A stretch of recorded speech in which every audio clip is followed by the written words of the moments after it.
I will promise you this, that if we have not gotten our troops out by the time I am president, it is the first thing I will do. I will get our troops home. We will bring an end to this war. You can take that to the bank. Meanwhile, President Obama has ordered 17,000 more American troops to Afghanistan.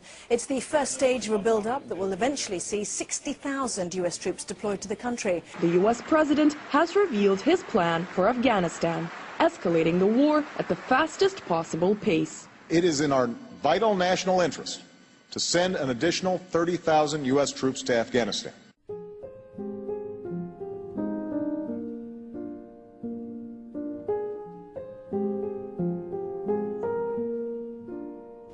When I was in Iraq, I saw the devastation that our invasion and occupation had met out upon the Iraqi people. I saw and at times participated in the dehumanization and degradation of the Iraqi people.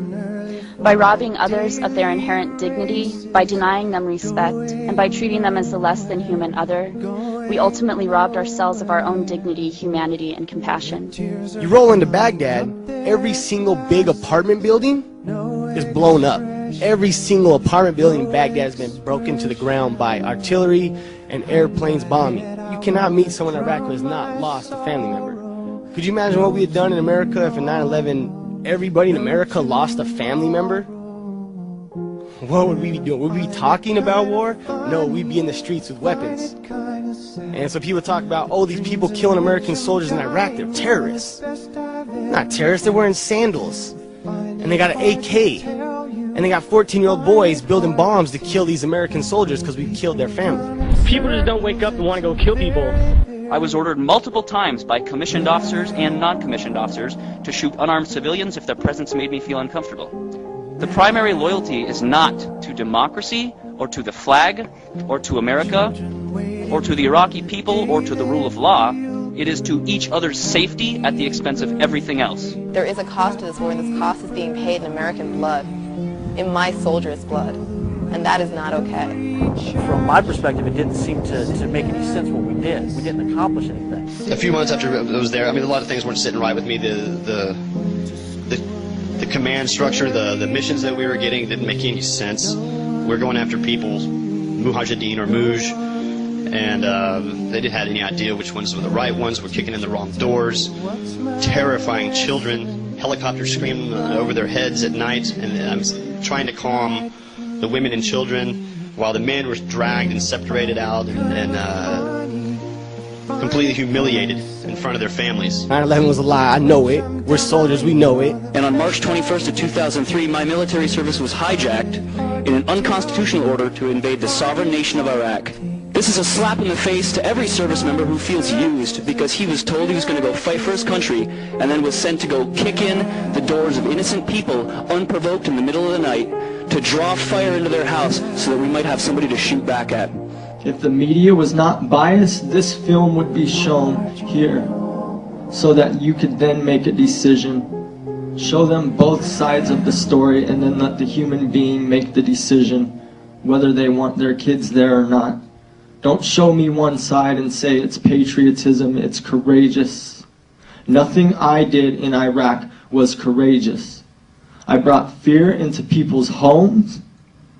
I traveled with a .50 caliber weapon every single day and slept with a pistol underneath my pillow. Tell me what is so courageous about that. And I tried hard to be proud of my service, but all I could feel was shame. And racism could no longer mask the reality of the occupation. These were people, these were human beings.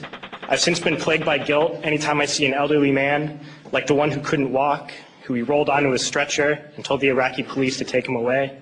I feel guilt anytime I see a mother with her children, like the one who cried hysterically and screamed that we are worse than Saddam as we forced her from her home. I feel guilt anytime I see a young girl, like the one I grabbed by the arm and dragged into the street. We were told we were fighting terrorists. The real terrorist was me, and the real terrorism is this occupation.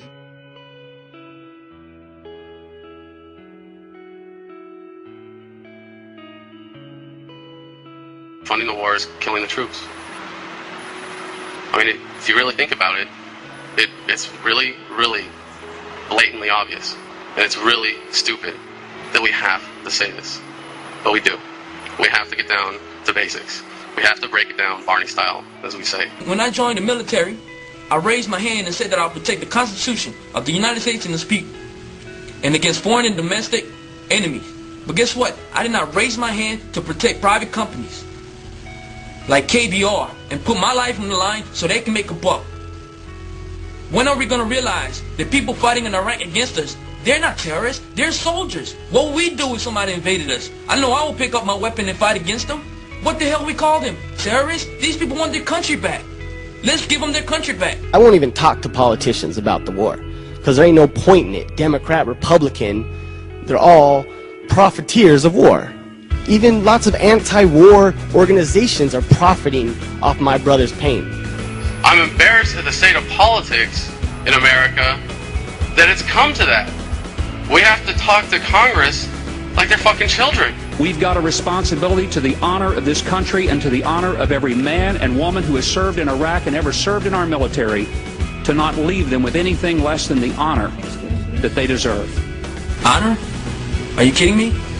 You saying that it's an honor to die in Iraq and to fight a war that we started and we're in the wrong? You're going to tell me that it's an honor to serve in Iraq when private contractors get paid $100,000 plus and drive $60,000 vehicles inside the base while soldiers are outside the base rolling a patrol